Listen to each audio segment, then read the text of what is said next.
to Jonathan Taylor. Huge hole. He's at the 30. He's going to go. 10, 5, touchdown. Jonathan Taylor made a man miss the line of scrimmage and then runs it into Pater for a one-handed INT. Are you kidding me? Kenny Moore. What a play by Nyheim Hines.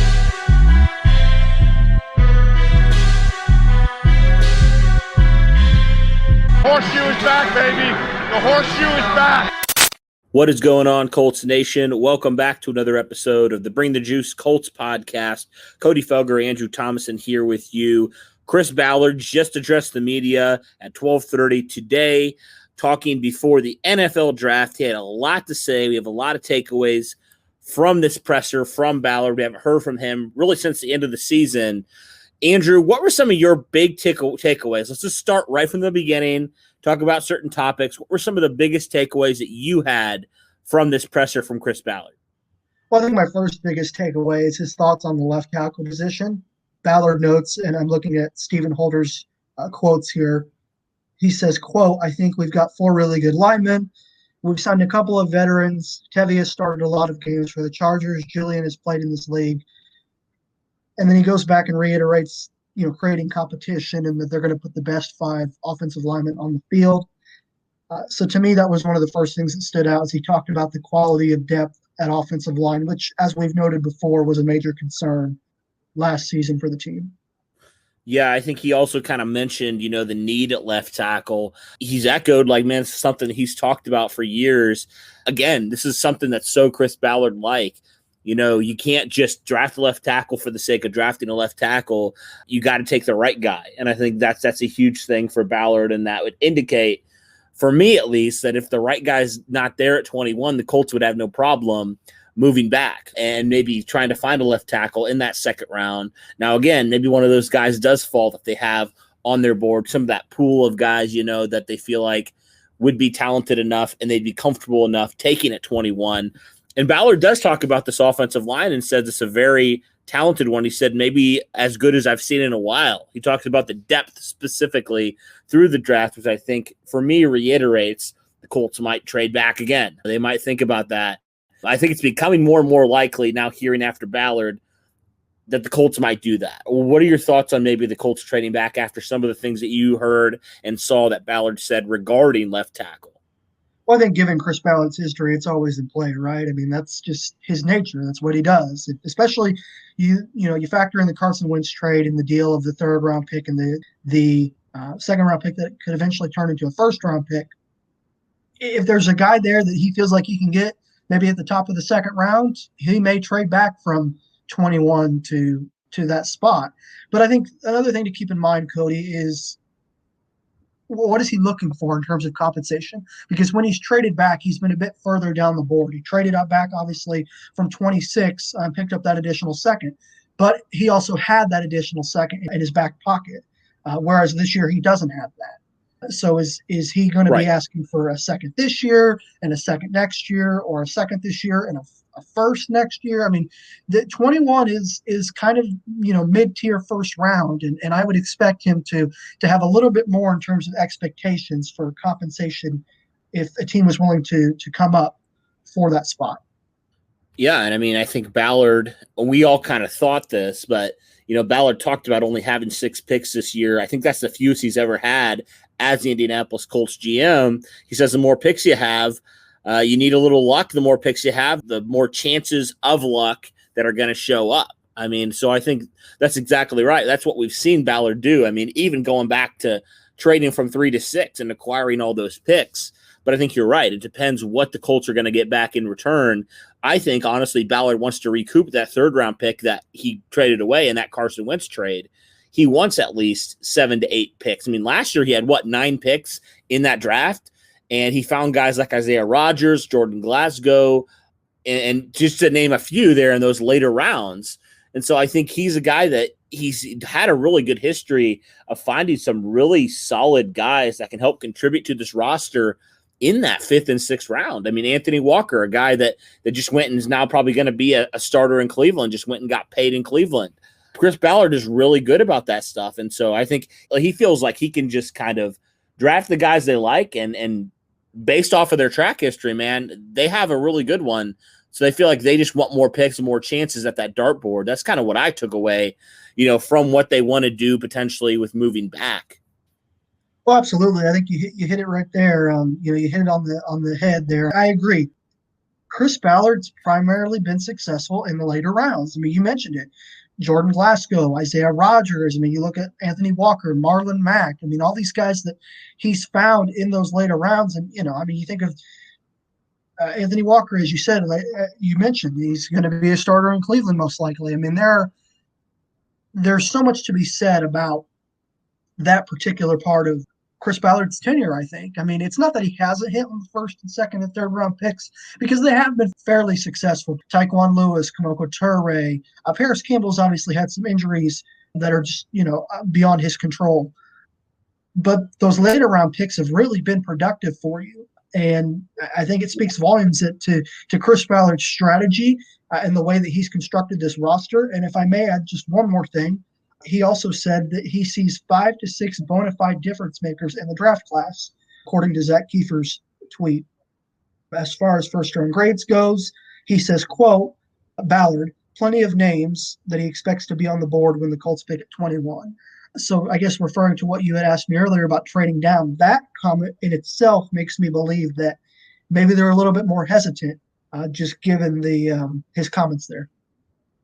Gotcha. But I also think on the flip side, if he thinks there's plenty of players, maybe he thinks there's still going to be plenty of players that they trade down a few picks. So I could see it both ways. You know what I mean? So I get both sides of it. I get both arguments of it. Sometimes it seems like Ballard, we think he says one thing, and then he says something else that you're like, well, maybe that can mean this also. So you never know with that, honestly. But Ballard also did address corner. He talked about Rocky Sin. He said he hasn't missed a day of off-season training.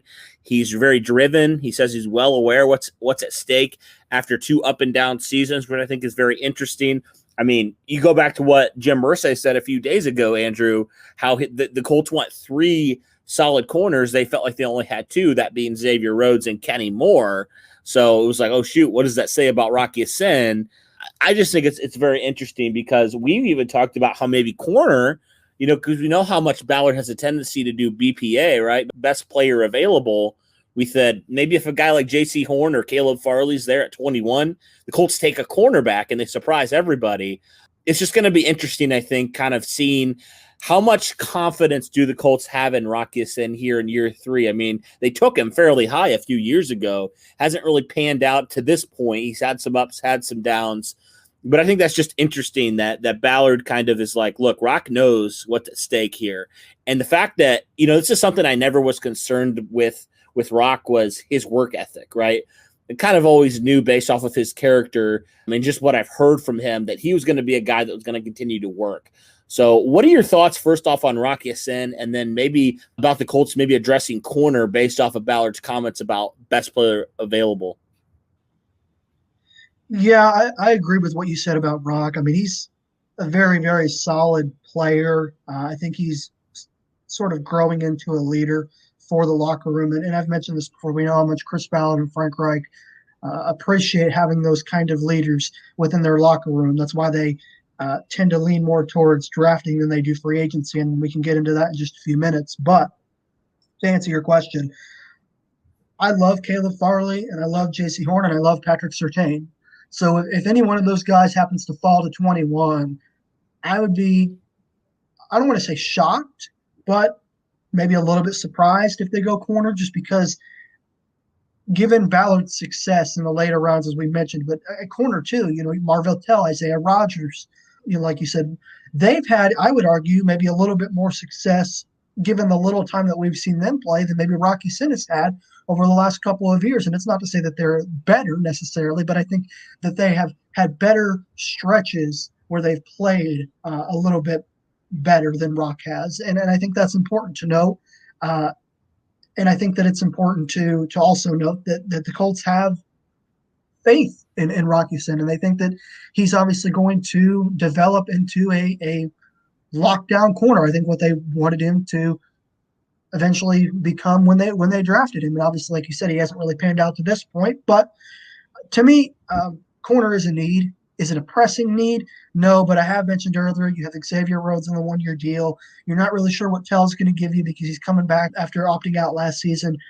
Isaiah Rodgers has been more productive on special teams, I would think. And then, you have Rocky Sin, who, like you said, been up and down. So is it a pressing need? No, but is it a need, in my opinion? Absolutely it is. And speaking of free agency, Cody, we'll just go ahead and transition into that real quick. Ballard did say that he still believes in his core value of developing and drafting your own players. And it's not to say that they won't, gamble in free agency, but if he gets outbid, and we've said it 100 times over, he's not going to budge. He got a set price for every player, regardless of what the fans may think and the media and whoever else, and he's not going to move.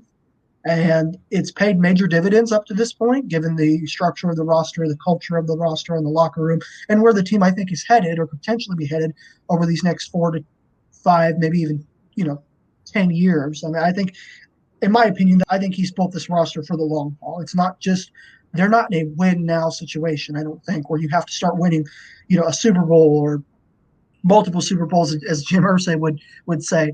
I think Chris Ballard's plan all along has been to build this roster for the long haul, and I think that's sort of been his approach to free agency throughout his tenure here, and it's worked so far, and we'll see if it continues to work for him.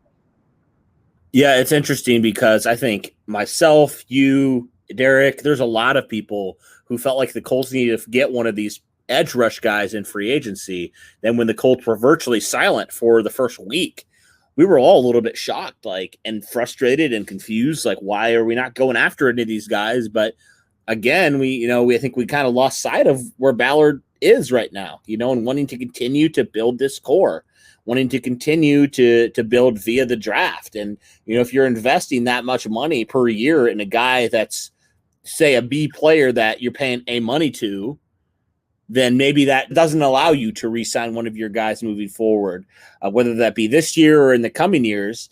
We already know there's going to be some guys that are going to be the highest paid players at their position. Maybe if you feel like we're going to have more guys like that, you're going to have to pay them. And who are you not going to be able to pay down the road, if you do have one of these guys who is a decent player for you, but prevents you from maybe re-signing an A player. So I think that's interesting, and also just interesting how, Ballard was talking about the defensive ends, right? Because we've all said this is a very, very big year for a lot of these guys, and defensive end is really the biggest position of need right now on defense. Ballard talked about some of the guys like Kamoko Toure, said he had another surgery after the season following his surgery in 2019. Said he was never quite right all year. I think we kind of saw that a little bit, Andrew. He just never wasn't as effective as he was at that start of that 2019 season. So that'll be something to monitor. Talking about Ben Banigou as well, which I think is interesting, saying that it's a big year for Banigou. I think we're right, man. I think he's exactly right there. Banigou, this is the year for him. He hasn't done anything up to this point. And I think it's about time to see what exactly Ben Banigou is going to do. And then he also mentioned Tyquan Lewis as well, which I think is very interesting that he was very high on Tyquan Lewis during this presser. He said, I thought he came up and played really good football for us and can play really good football. What were your thoughts on his kind of comments on those young defensive ends? Because we really talked about it a lot. We've talked about it over the past couple of years, how we need these guys to step up. It seems like right now, based off of Ballard's comments, he's the highest on a guy like Tyquan Lewis. Yeah, I sort of took that at face value. That to me doesn't mean that the Colts don't value defensive end or that they don't think it's a need. But given his comments, I don't think that Ballard thinks that defensive end is as pressing of a need as we do or as the media may think or whomever. But I agree. It is time for Ben Banigou to show up and show out and play and be productive. I mean, he was a second-round pick. And I remember Chris Ballard talking about all the different things that they planned on doing with Banigou, whether it was playing him at Sam.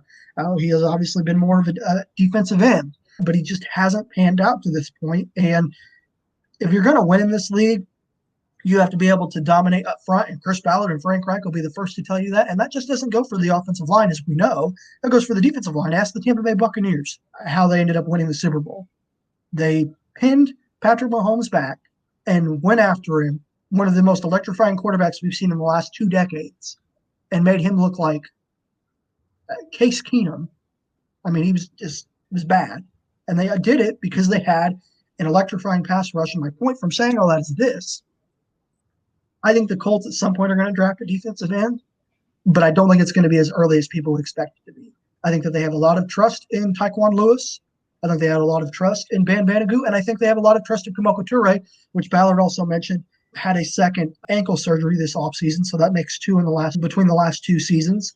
He also notes that everything should be good to go this upcoming season, and that part of his production was possibly, or lack of production rather, was possibly because of the ankle injury.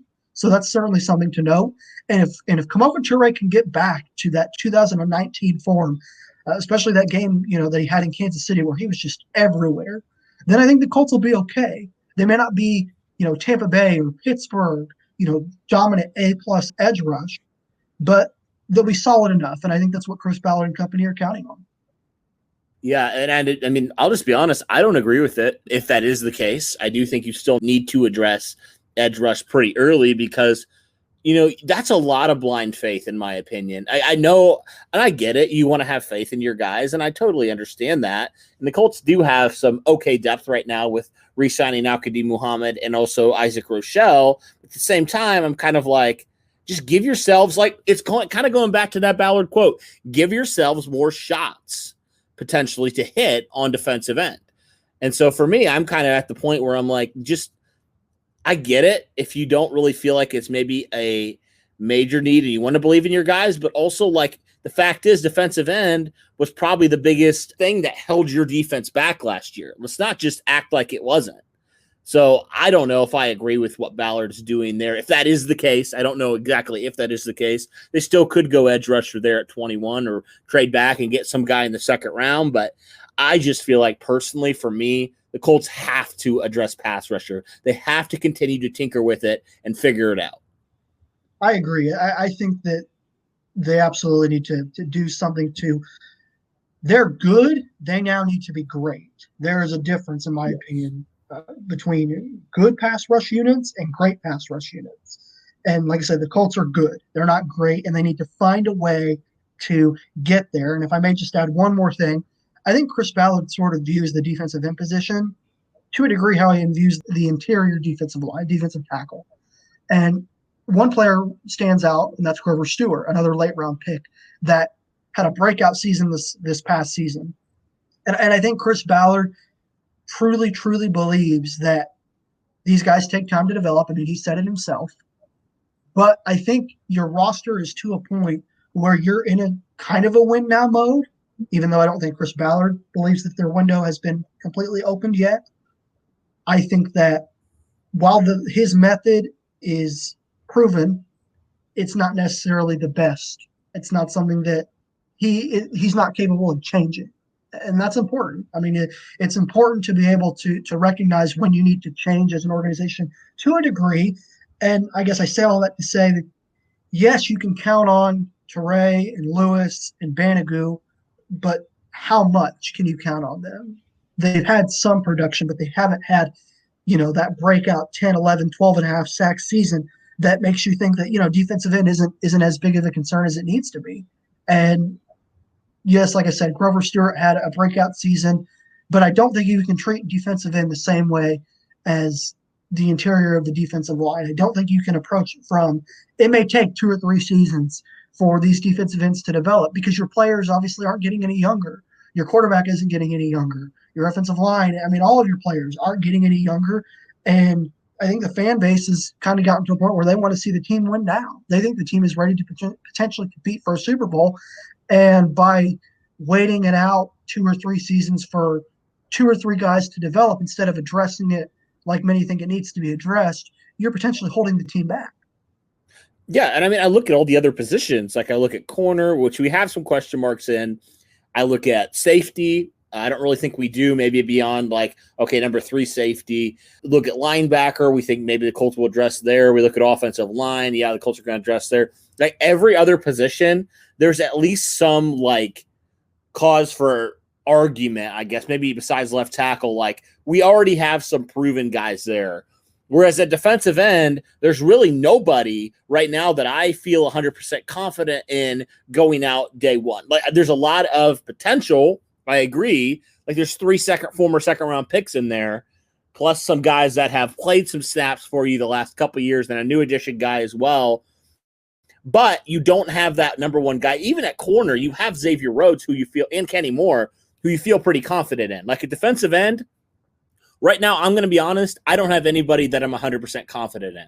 And I think that's why exactly why I feel like edge rusher needs to be at the top of the list. So, I mean, we'll get away from that, I'm sure, but that's just a very interesting observation that we had from that. Hopefully Ballard doesn't let his blind faith in these guys, hold this team back from becoming better in terms of addressing pass rush where we feel like he needs to. Obviously, they've done a lot of work on these guys. They know more than we do. This is just our personal opinion, but that's an interesting tidbit there.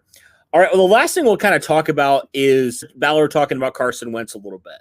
This was very interesting. All the stuff that he said about Carson Wentz. He said it's been good to have Carson Wentz here. He said he's comfortable in his own skin. He's dialed in. He's focused. He worked. I'd say he's probably closer to Andrew than he is to Philip, which I thought was a very interesting quote. He said he's getting up to speed. He said also his familiarity with Frank Reich and the coaching staff is critical. He said he understands what Frank wants and he understands the offense. What were your takeaways from Ballard's comments on Carson Wentz? Yeah, I mean, not really surprising, I guess. I think Chris Ballard, like a lot of fans, is extremely high on Carson Wentz going into the season, as he should be. I agree with him. He is more like Andrew Luck than Phillip Rivers.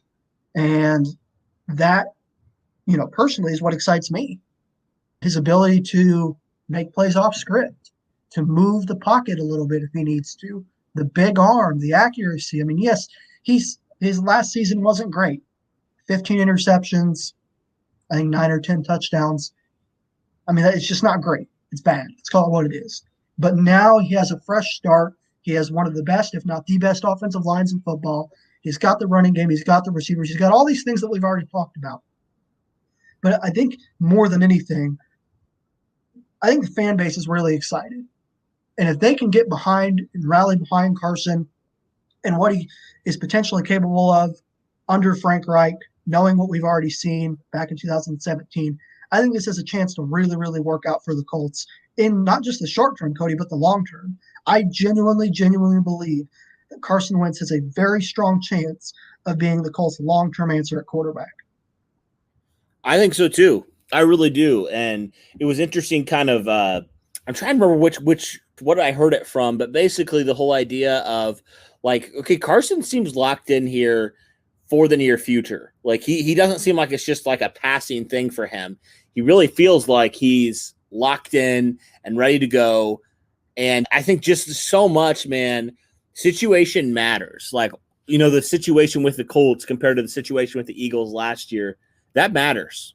That matters. A lot of factors, the head coach, that relationship, the team, obviously, just the locker room. There's so many things that matter and are factors for a quarterback thriving, especially a quarterback like Carson Wentz. So I agree, man. I am excited as can be for Carson Wentz this year. And it's cool because we've seen this trend with Frank Reich with all the quarterbacks he's brought in, whether it be Andrew Luck coming back his 2018 season, had one of the best seasons of his career, whether it be Phillip Rivers last year. I think a lot of people at this point last year were saying, oh man, Phillip Rivers is going to be terrible with the Colts. Well, you go past that Cleveland game. I mean, Phillip Rivers was probably one of the better quarterbacks in the league, honestly, after that game. So with under Frank Reich, we see this common trend of these quarterbacks who were kind of in not great situations who now are paired with him and his philosophy and how he helps them out. I'm just pumped, man, for what's going to happen with Carson Wentz. And I thought it was just so interesting. People keep comparing Carson Wentz physically to Andrew Luck. And I think that's enough. And for me, and should get fans super excited about the potential with Carson Wentz. Totally agree. I've said it before. He's got all the intangibles. He's got the big arm. He's got the mobility. He reminds me a lot of Andrew Luck. I'm not saying he's Andrew Luck because Andrew Luck was a generational talent. We understand how special he was. But I think Carson Wentz, of any quarterback in the NFL, has those same sorts of traits. And I really think it's going to pay major dividends for the Colts, not just this season, but for seasons to come too. All right, that'll do it for our thoughts and recap on Chris Ballard's pre-draft presser. Let us know what you guys thought of some of the comments that Ballard made this afternoon. Let us know your thoughts on the NFL draft. If Ballard kind of talking about certain players kind of changed your thoughts on any ways the Colts should go, let us know in the comments. But for Andrew and myself, thanks so much, guys, for tuning in. And as always, go Colts.